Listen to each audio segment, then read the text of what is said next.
Hello दोस्तों, नमस्ते, प्रणाम। हेलो मैं दोस्त सीमा मौर्य हेलो दोस्तों, नमस्ते, प्रणाम। मैं हूँ किरण प्रजापति। और आप सबके बीच में एक लाचारी गीत सुनाएंगे। आप लोग को कैसा लगेगा कमेंट बॉक्स में जरूर बताइएगा। और जितने भी नए लोग हैं आप लोग सब्सक्राइब करिए, शेयर करिए, लाइक करिए और फुल वॉच करके देखिए आप लोग वीडियो, तभी वीडियो का आनंद मिलेगा आप लोग को।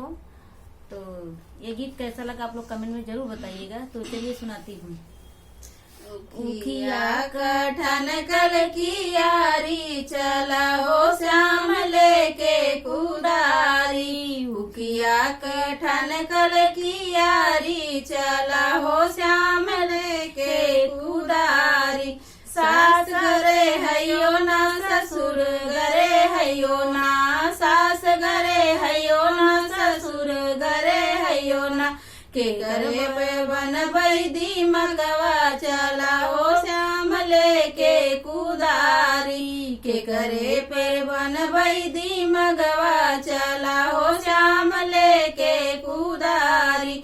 उखिया कठन कल की यारी, चला हो श्याम लेके कुदारी। उखिया कठन कल की यारी, चला हो श्याम लेके कुदारी। जेठ घरे हयो ना, जेठानी घरे हयो ना, जेठ घरे हयो ना, जेठानी घरे हयो ना। के करे पर बन बैदी मगवा, चला हो श्याम लेके कुदारी। के करे पर बन बैदी मगवा, चला हो श्याम लेके कुदारी।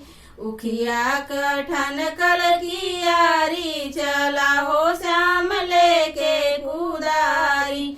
उखिया कठन कल की यारी, चला हो श्याम लेके कुदारी। देवर घरे हयो ना, देवरान घरे हयो ना, देवर घरे हयो ना, देवरान घरे हयो ना। के करे पर बन बैदी मगवा, चला हो श्याम लेके कुदारी। के करे पर बन बैदी मगवा, चला हो श्याम लेके कुदारी।